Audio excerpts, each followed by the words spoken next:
देखिए, आज के लेक्चर्स में हम पर्टिकुलर अपना अलजेब्रा और मैट्रिक्स डिस्कस करने जा रहे हैं। इस किसी भी गिवन मैट्रिक्स में हम अलजेब्रिक ऑपरेशंस कैसे करते हैं। जैसा कि आपको ऑलरेडी पहले से आप फेमिलियर है कि मैट्रिक्स के केस में आपके arithmetic operation otherwise algebraic operation deal नहीं होते हैं या वो ओल्ड नहीं होते हैं। तो मैट्रिक्स के थ्रू हम अलजेब्रा या मैट्रिक्स का अलजेब्रा कैसे डील करते हैं या मैट्रिक्स में हम ऑपरेशंस कैसे करते हैं। तो आज का हमारा complete lecture operation on matrix या अलजेब्रा और मैट्रिक्स पे डिपेंड होगा। तो आज के लेक्चर में बेटा हम पढ़ने जा रहे हैं mainly algebra of matrix. Algebra of matrix, जैसे कि आप ऑलरेडी फेमिलियर है कि इसको कोई अर्थमेटिक या अलजेब्रिक मैथ के तरीके से डील नहीं कर सकते हैं। तो इसमें जो ऑपरेशंस होते हैं वो हम मैट्रिक्स में ऑपरेशन कैसे अप्लाई करते हैं। तो अलजेब्रा ऑफ मैट्रिक्स जब भी हम पढ़ते हैं तो उसमें सबसे पहला ऑपरेशन आता है multiplication. Multiplication of any scalar in a matrix इस अगर हमारे पास कोई स्केलर है तो हम उसको मैट्रिक्स में मल्टीप्लाई कैसे करते हैं, क्लियरली आप इसको समझेंगे। आई होप आपको बिल्कुल क्लियर हो जाएगा। तो यहाँ पे बताया जा रहा है बेटा कि if k is any scalar, if any scalar and a equal aij m cross n is any matrix। बेटा क्लियरली समझ, आपके पास एक स्केलर है कोई भी के, कोई भी रियल नंबर हो सकता है, और आपके पास एक मैट्रिक्स है A N cross N order का। देन के ए इक्वल होता है, के इंटू ए इक्वल जो होता है वो बेटा के ए I J M cross N होता है। एक हम एग्जाम्पल के थ्रू समझाना चाहेंगे आपको। एक ए इक्वल, आपके पास एक ए मैट्रिक्स कोई दिया है 5 3 2 4 1 -2, ताकि आप इसका ऑर्डर देखेंगे so we get 2 cross 3। Now अगर आपसे कोई पूछता कहता है find -a 2a 5a a/2, तो आप ये कैसे फाइंड आउट करें। तो आप बेटा क्लियरली समझ रहे हैं कि अगर आप यहाँ पे -a निकालना चाह रहे हैं तो इस गिवन मैट्रिक्स में एक -1 स्केलर का मल्टीप्लाई करेंगे। अगर आप ट्वाइस ऑफ ए निकालना चाह रहे हैं तो आप गिवन मैट्रिक्स में 2 स्केलर का मल्टीप्लाई करेंगे। आप 5 ऑफ ए निकालना चाह रहे हैं तो गिवन मैट्रिक्स में आप 5 का मल्टीप्लाई करेंगे। a/2 निकालना चाह रहे हैं तो आप गिवन मैट्रिक्स में 1/2 का मल्टीप्लाई करेंगे। तो देखिए ये बेटा मल्टीप्लाई कैसे होल्ड होता है, क्लियरली आपको समझ में आएगा। If a is this then -a, तो देखिए आपका -a कैसे फाइंड होगा, क्लियरली आप समझने की कोशिश करेंगे। देन -a इक्वल, देखिए जब किसी भी स्केलर का किसी मैट्रिक्स में मल्टीप्लाई होता है तो उसकी जितने भी एंट्रीज होती है उन सभी में वो स्केलर चला जाता है, मतलब इसकी सभी एंट्री माइनस से डिफर हो जाएंगी। तो वी इजली गेट -5 -3 -2 -4, आप आसानी से देखेंगे -4 -1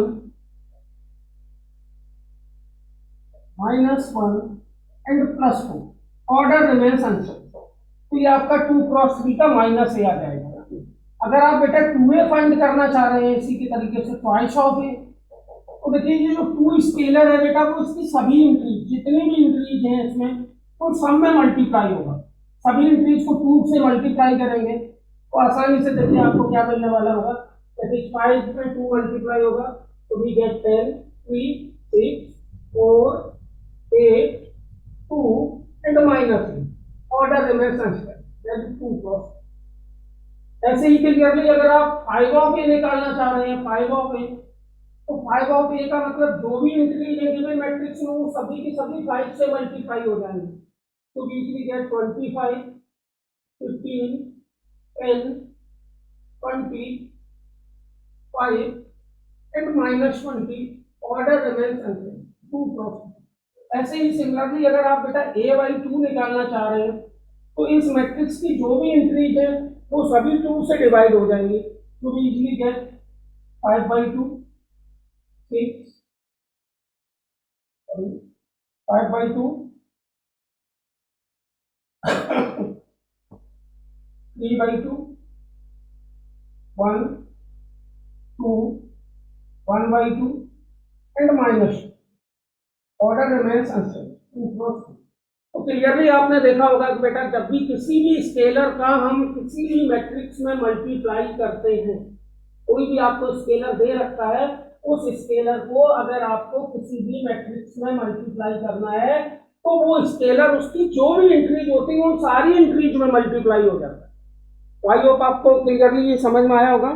माइंड में रखेंगे कि जब भी किसी भी स्केलर को हम किसी मैट्रिक्स में मल्टीप्लाई करने जा रहे होंगे तो वो स्केलर उसकी सारी एंट्रीज में मल्टीप्लाई हो जाए। आई होप आपको क्लियर होगा। तो आप यहां से क्लियरली आप ये अलजेब्रा मैट्रिक्स का पहला ऑपरेशन आप सीख चुके हैं कि आप किसी भी स्केलर का किसी भी मैट्रिक्स में किस तरीके से मल्टीप्लाई करते हैं। Now we go to next operation, that is sum of two matrix. Sum of two matrix, अगर आपके पास दो मैट्रिक्सेस हैं तो उनका आप सम कैसे करेंगे। कभी भी आपको कोई दो मैट्रिक्सेस दे देता है या मोर देन टू मैट्रिक्सेस दे देता है तो उसका सम कैसे फाइंड आउट करें। तो देखिए बेटा एक रूल होता है कि जब भी हम मैट्रिक्सेस में ऑपरेशन करते हैं, उनमें कोई भी अलजेब्रा अप्लाई करते हैं, तो सबसे पहले हम ये देख लेते हैं कन्फर्मेबिलिटी कि वो ऑपरेशन उन गिवन मैट्रिक्सेस में कन्फर्मेबल है भी कि नहीं। तो एडिशन का सबसे पहले आप कन्फर्मेबिलिटी देखेंगे। जब भी आप एडिशन का कन्फर्मेबिलिटी देखेंगे तो आप बताएंगे addition of two matrices, addition of two और मोर मैट्रिसेस,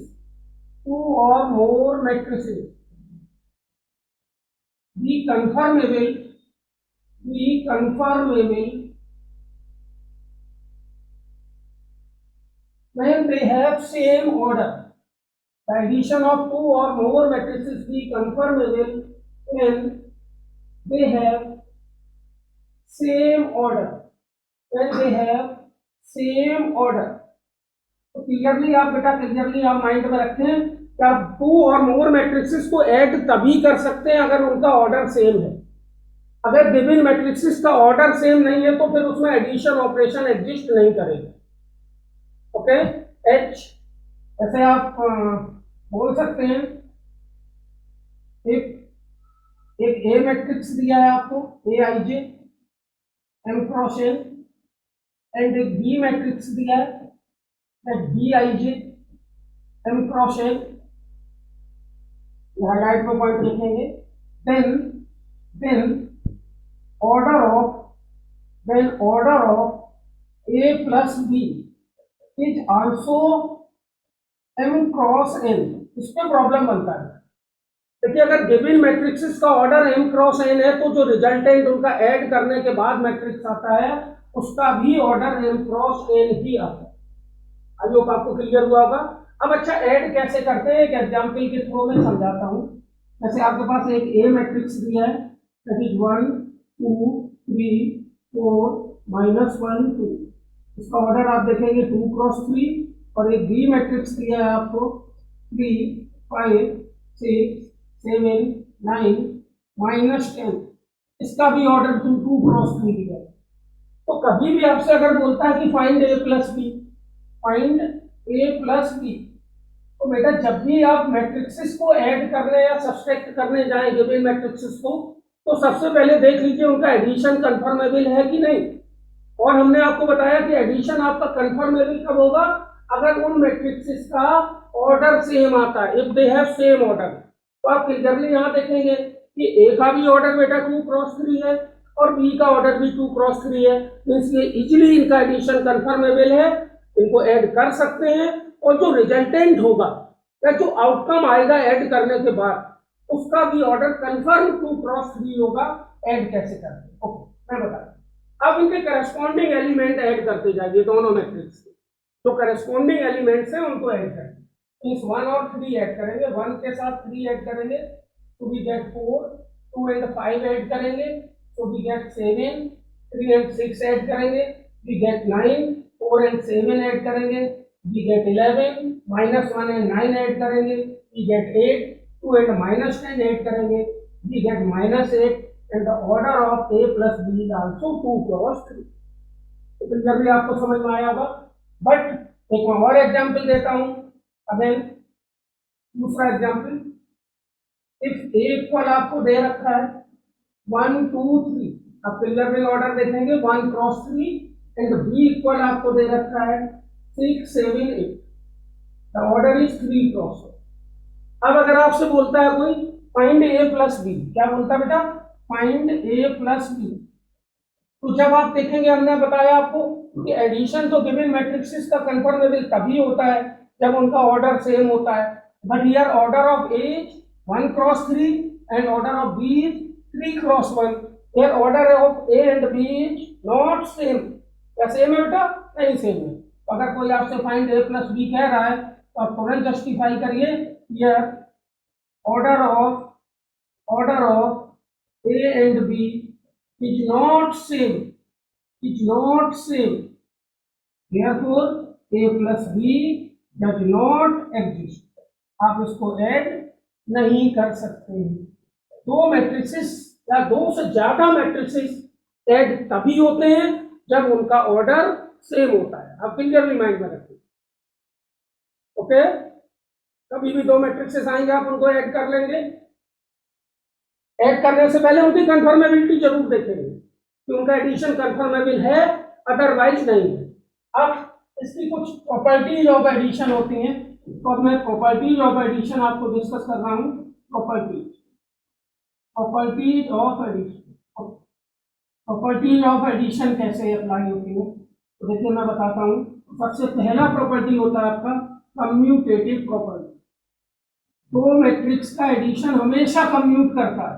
मीन्स अगर दो मैट्रिक्स गिवन है तो उनमें कम्यूटेटिव प्रॉपर्टी होल्ड करेगी। H A plus be just same होता है बी प्लस ए। क्लियर हो गया? दूसरा हमारा एसोसिएटिव प्रॉपर्टी। आपको पता है कि एसोसिएटिव प्रॉपर्टी जो होता है वो फॉर 3 मैट्रिक्सेस होल्ड होता है। तो आप बता सकते हैं if A comma B and C are 3 matrices of same order, ये बात आप मानिए, same order। if order is not same then their addition is not conformable। तो यहाँ पे बेटा जो मैट्रिसेस आपके पास ए बी सी है both have same order, all have same order, then associative property hold that a plus b plus c। Okay, इसमें आप first 2 का ग्रुप बना दीजिए, that is equal to a plus b plus c। Last 2 का group बना दीजिए, दोनों ही result आपके सेम आने वाले हैं। क्लियर हुआ? कम्यूटेटिव प्रॉपर्टी होल्ड हो गया, एसोसिएटिव प्रॉपर्टी होल्ड हो गया। तीसरा बात आता है existence of additive identity. Additive identity क्या होता है? देखिए बेटा, एडिटिव आइडेंटिटी या अदरवाइज एडिटिव इनवर्स, ये सारे वर्ड आपने सुन रखे हैं। एडिटिव आइडेंटिटी भी जानते हैं आप, एडिटिव इनवर्स भी सुन रखा है, मल्टीप्लिकेटिव आइडेंटिटी भी सुन रखा है, मल्टीप्लिकेटिव इनवर्स भी सुन रखा है। अब हम आपसे कहें एडिटिव आइडेंटिटी क्या होती है, तो आप जस्ट बताएंगे number, in case of numbers, कि the number if be added in any number then result have no change. एक ऐसा नंबर जो हम किसी भी दूसरे नंबर में ऐड करें तो उसका रिजल्ट चेंज नहीं होना चाहिए। तो जो नंबर हमने ऐड किया है जिसने रिजल्ट पे इफेक्ट नहीं डाला, उस नंबर को हम उस गिवन नंबर का एडिटिव आइडेंटिटी बोलते हैं। अच्छा बेटा, एक बात आप हमेशा माइंड में रखना कि जब भी ये एडिटिव आइडेंटिटी वर्ड आता है, कौन सा वर्ड आता है बेटा? Additive identity. कभी भी वर्ड आ जाए, या एडिटिव इनवर्स वर्ड आ जाए, मल्टीप्लिकेटिव आइडेंटिटी वर्ड आ जाए, या मल्टीप्लिकेटिव इनवर्स वर्ड आ जाए, उसके साथ हमेशा एग्जिस्टेंस जरूर चलता है। कभी भी मैंने क्या कहा, आइडेंटिटी एलिमेंट और इनवर्स एलिमेंट को किसी का भी डिस्कस करने जाएंगे तो उसका सबसे पहले एग्जिस्टेंस चेक करते हैं कि वो उसका identity element, additive identity element otherwise inverse element exist कर भी रहा है कि नहीं कर रहा है, डायरेक्ट आप नहीं निकालते, पहले एग्जिस्टेंस चेक करें। जैसे मैं एक छोटा सा क्वेश्चन पूछता हूं इस लेवल पे कि what be the additive identity in the family of natural number. वैसे तो सभी बच्चे जानते हैं कि कभी भी किसी भी नंबर में जीरो ऐड कर दो तो रिजल्ट को चेंज नहीं करता है। क्या बोला मैंने? अगर कभी भी किसी भी नंबर में हम जीरो ऐड कर दें तो उसका रिजल्ट चेंज नहीं होता है, मीन्स जीरो हमारा एक एडिटिव आइडेंटिटी होता है। लेकिन अगर हमने यही क्वेश्चन घुमा के पूछा कि additive identity in family of natural number, तो आपके मन में आएगा कि जीरो एडिटिव आइडेंटिटी होता है। लेकिन दूसरी तरफ आप सोचेंगे कि जीरो तो नेचुरल की फैमिली में ही नहीं है, जीरो एडिटिव आइडेंटिटी होता है। जीरो एक ऐसा नंबर है जो कहीं ऐड कर दो तो चेंज नहीं करता है रिजल्ट को। लेकिन जब आप दूसरे व्यू से सोचेंगे कि जीरो हम ऐड तो करें in family of natural number, लेकिन जब उसकी फैमिली का मेंबर ही जीरो नहीं है तो कहां से लाएंगे? तो कभी भी आपसे additive identity in case of natural number पूछता है तो आप जस्ट आंसर देंगे डज नॉट एग्जिस्ट। क्योंकि additive identity, additive inverse, multiplicative identity, multiplicative inverse के साथ हमेशा एग्जिस्टेंस लगता है। तो in the family of natural number आपका एडिटिव आइडेंटिटी एग्जिस्ट नहीं करता है। ये बात इससे कनेक्टेड नहीं है, ये तो मैं ऐसी बता रहा हूँ कि जब भी आप एडिटिव आइडेंटिटी या एडिटिव इनवर्स लिखते हैं तो एग्जिस्टेंस जरूर लिखते हैं इन केस ऑफ मैट्रिक्स। क्लियर है? अब किसी भी मैट्रिक्स में नल मैट्रिक्स को ऐड कर दीजिए, इसको ऐड कर दीजिए जीरो मैट्रिक्स या नल मैट्रिक्स को, तो उस गिवन मैट्रिक्स पे रिजल्ट चेंज नहीं होगा। तो आप कह सकते हैं therefore a plus zero, it is not zero, not number zero, it is zero matrix equal, हमेशा आपका जीरो प्लस ए होता है और ये इक्वल ए आता है। मीन्स आप कह सकते हैं कि देयरफॉर जीरो, बोल्ड बनाया, हमने बताया भी था zero is not a number या zero matrix we called additive identity, zero matrix we called additive identity of every matrix। आपके पास कोई भी मैट्रिक्स है और आपसे कहो कि इसका एडिटिव आइडेंटिटी बताओ, तो आप तुरंत बताएंगे that zero matrix is the additive identity of given matrix. अच्छा, कंफर्मेबिलिटी करने के लिए जितने ऑर्डर का आपको मैट्रिक्स दिया उतने ही ऑर्डर का आप नल मैट्रिक्स लेके आएंगे। जैसे मैंने एक एग्जांपल दिया, A equal 1 2 3, that is order is 3 cross 1। हमने कहा find additive identity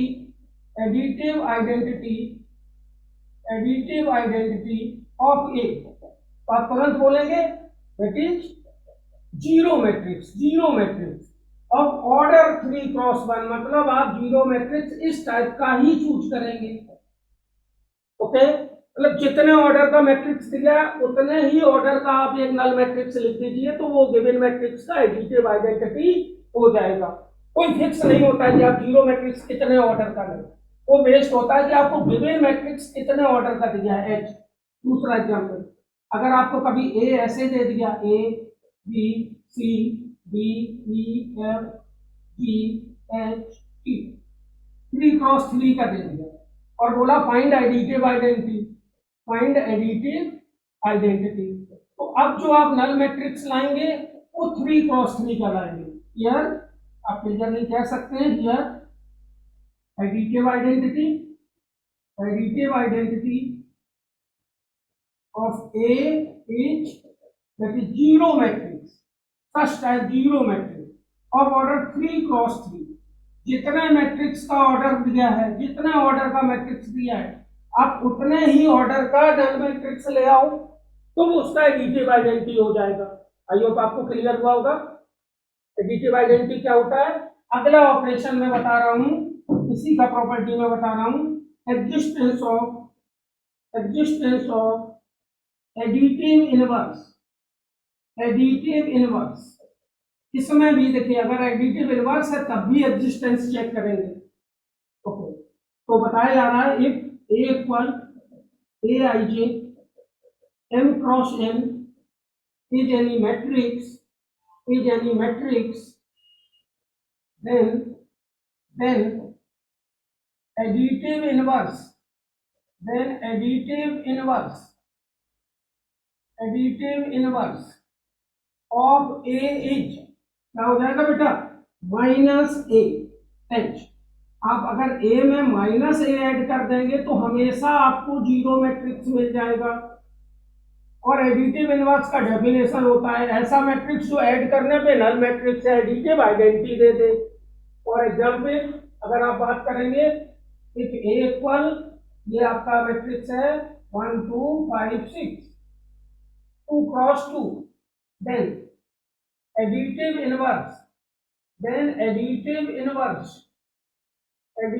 inverse of A is क्या हो जाएगा बेटा, -a, सच दैट -a कैसे निकलेगा, अभी हमने जस्ट बताया था -a अगर निकालना है तो सारे इंक्रीज को माइनस से मल्टीप्लाई करवा दो, -1 -2 -5 -6, that is 2 cross 2।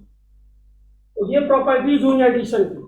Addition of 2 matrices is commutative, addition of 3 matrices is associative, additive identity of every matrix is zero matrix, additive inverse of every A matrix is -a।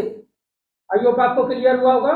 Additive identity, additive inverse कैसे निकालते हैं, सम commute करता है, सम associate भी करता है।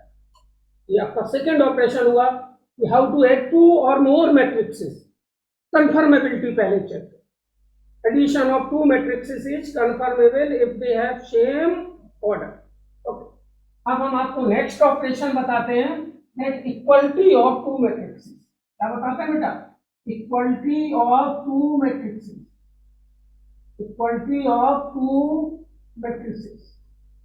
कोई भी 2 मैट्रिक्सेस दिए हैं उनमें इक्वलिटी कैसे होल्ड होती है। अच्छा एक बात और है बेटा, मैट्रिक्सेस के केस में कभी भी इनइक्वलिटी होल्ड नहीं होती है।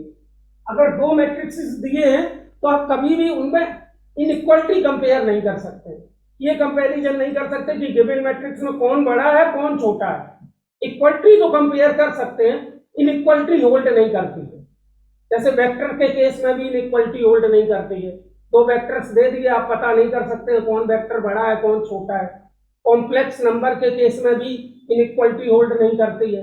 2 कॉम्प्लेक्स नंबर देने पे आप पता नहीं कर सकते कि कौन कॉम्प्लेक्स नंबर बड़ा है कौन सा छोटा है, क्योंकि इनको मैथमेटिकली ट्रीट ही नहीं करते। ये अरेंजमेंट होते डाटा के, ये वेक्टर क्वांटिटीज होती हैं, not scalar quantity.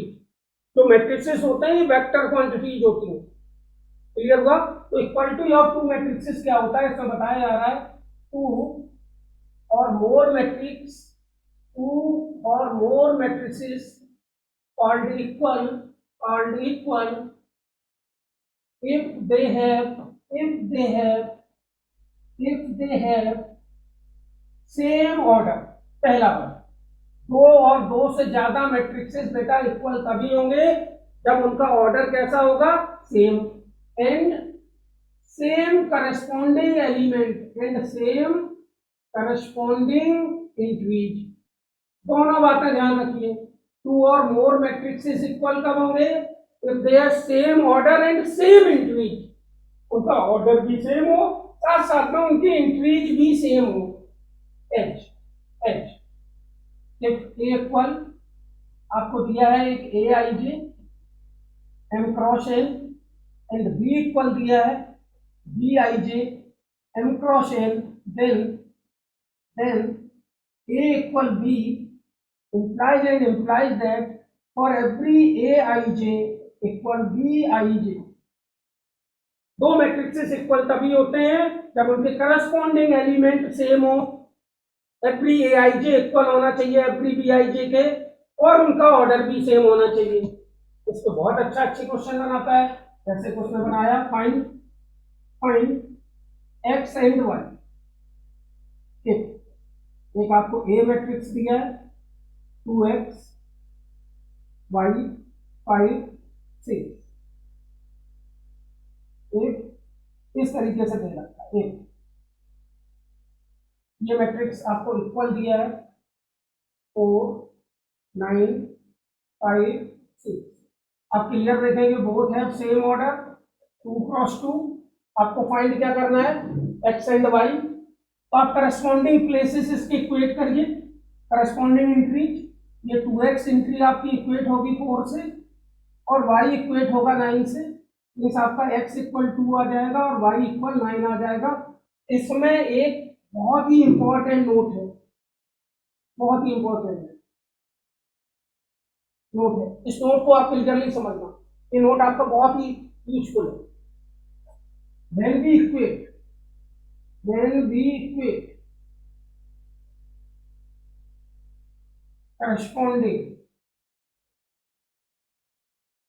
corresponding place of two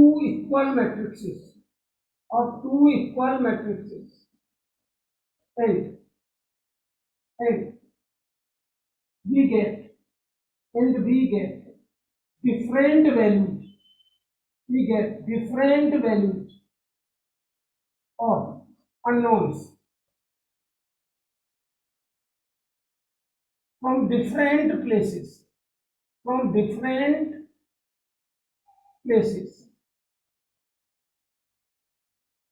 when we equate corresponding places of two equal matrices and we get different values of unknowns from different places, then in case value of unknowns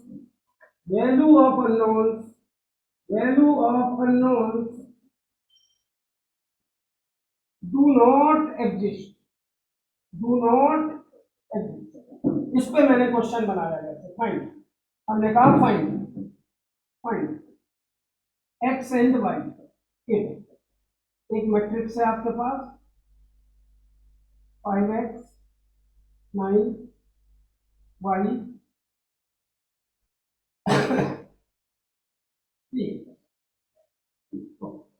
equal दे रखा है 5 9 11 6, ये भी 2 cross 2 का, ये भी 2 cross 2 का, both matrixes are equal. आपसे बोला कि आप x एंड y निकालिए, तो आप इनके करस्पॉन्डिंग प्लेस बेटा तुरंत इक्वेट करेंगे जब x और y कह रहा है। तो आप ये वाला प्लेस 5x इस 5 से इक्वेट करेंगे y इक्वेटिंग, तो देखिए आपको क्या मिलने वाला होगा y इक्वेटिंग 5x इक्वल क्या मिलेगा 5, तो x इक्वल 1। ओके, इस प्लेस को इक्वेट करेंगे तो y इक्वल 11। ओके, ध्यान से सुनना बेटा, पर जब हम इस प्लेस को इक्वेट करेंगे तो आपको मिलेगा 3x इक्वल 6, तो x इक्वल 2। तो देखिए हमारा नोट क्या कह रहा है, when we equate corresponding places of two equal matrices and we get different values of unknown। देखिए जब हमने बेटा इस प्लेस को इक्वेट किया तो हमारा x1 आया, हमने इस प्लेस को इक्वेट किया इसको तो हमारा x2 आया। अगर ऐसा कभी हो जाता है तो आप आंसर में ये 1 या 11 या 211 नहीं लिखेंगे, आप तुरंत आंसर लिखेंगे x and y does not exist. Clear हुआ? अगर डिफरेंट प्लेसेस इक्वेट करने पे अननोन की यूनिक वैल्यू नहीं मिलती है, यूनिक वैल्यू मिलना चाहिए। अगर यहाँ 5x इक्वल 5 था तो यहाँ 3x इक्वल 3 होना चाहिए था, दोनों से ही x1 मिलना चाहिए था। ऐसा नहीं है कि इस प्लेस से x1 मिल गया, इस प्लेस से x2 मिल गया, फिर भी आप कहें कि x equal 1 y equal 11, otherwise x equal 2 y equal 11, तो ये बिल्कुल रॉन्ग होगा। अगर डिफरेंट प्लेसेस इक्वेट करने पे हमें यूनिक वैल्यू प्रोवाइड नहीं होता है तो फिर बेटा ऐसे केसेस में वो अननोन्स एग्जिस्ट नहीं करते हैं। अब कितने भी प्लेस इक्वेट करो बट सबसे वैल्यू यूनिक ही मिलनी चाहिए, तो वो अननोन्स की फाइंड आउट हो जाती है। अब हमारा जो नेक्स्ट लेक्चर होगा बेटा उसमें मैं मैट्रिक्सेस का बहुत ज्यादा इंपॉर्टेंट, जो बहुत ही वैल्यूएबल है, बहुत सारे केसेस में काम आता है, scalar product of two matrices पढ़ाएंगे। एक्चुअली बेटा जो मैट्रिक्स होता है इसमें दो टाइप के प्रोडक्ट होते हैं, एक तो डॉट प्रोडक्ट होता है और एक क्रॉस प्रोडक्ट होता है, क्योंकि हमने बताया कि matrix always deal as vectors, तो इसमें दो टाइप के प्रोडक्ट होते हैं। हमारा जो अगला कंटिन्यूड लेक्चर होगा उसमें हम आपको दो मैट्रिक्सेस का प्रोडक्ट कैसे करते हैं, वो प्रोडक्ट कैसे कंफर्मेबल होता है, प्रोडक्ट करने से पहले कंफर्मेबिलिटी चेक करते हैं, फिर प्रोडक्ट करते हैं। तो आप वीडियोज को कंटिन्यू करिए, आई होप आपको अगला ऑपरेशन भी प्रॉपर मिल पाए।